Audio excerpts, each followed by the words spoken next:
Samuel Etienne, 6h30, 9h sur Europe 1. Le débrief de la matinale maintenant, les temps forts de ce que vous avez entendu ce matin sur Europe 1. La polémique tout d'abord après les accusations de la policière municipale de Nice. Plusieurs voix se sont élevées, comme celle du garde des Sceaux, encore du procureur de Paris. Et pour le président de la région Provence-Alpes-Côte d'Azur, Christian Estrosi, que nous recevions ce matin, c'est très clair, la faute revient au gouvernement.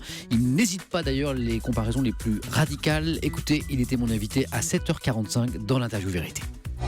On ait besoin dans la même journée de faire intervenir le procureur de la République de Paris le matin et l'après-midi, le directeur général de la police nationale qui contredit le procureur de la République le matin. Pour vous, c'est un signe d'affolement. C'est un affolement au plus haut niveau. Vous savez, en écoutant M. Cazeneuve, j'ai eu l'impression d'entendre M. Ernu parler du Rainbow Warrior. J'ai l'impression d'entendre Chevènement qui soutenait le préfet Bonnet lors de la destruction des paillotes en Corse.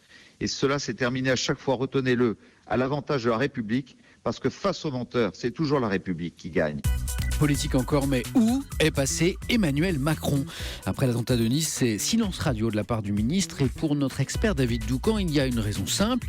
À part en matière d'économie, eh bien, il n'a pas grand-chose à dire. C'était à 7h15. Écoutez cet aveu d'un cadre de son équipe En Marche. C'est vrai qu'il n'a pas de corpus idéologique sur la sécurité. Personne ne sait vraiment ce qu'il pense sur la question. Résultat, juste après Nice, le mouvement est pétrifié. À défaut d'avoir quelque chose à dire, le ministre est allé donner son sang. C'est bien, mais c'est de la grosse com qui tâche. Depuis, il rame. Comment exister quand vous n'êtes pas reconnu naturellement comme un acteur du débat ? Enfin, quelque chose qui crée de l'Union nationale, c'est le Tour de France qui prenait hier fin sur les Champs-Élysées à Paris. Eric Fotorino, directeur du magazine Le 1, nous expliquait ce matin pourquoi c'est un événement indispensable aux Français. Écoutez, c'était à 7h50. Chaque année, c'est une parenthèse enchantée. C'est un dimanche qui se répète pendant 3 semaines sur les routes de France. Le Tour est une madeleine de souvenirs que chacun aime à émietter.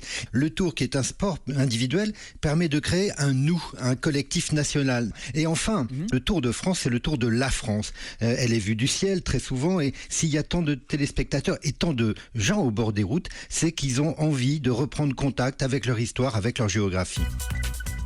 Et puis le jeu du smartphone Pokémon Go, incroyable succès, vous le savez, officiellement disponible en France depuis hier. Et puis certains s'inquiètent du phénomène, mais pour Michael Stora, psychologue entre autres, spécialiste des jeux vidéo, eh bien ça nous ferait au contraire plutôt du bien. Il était mon invité à 6h45 dans Europe 1 vous répond.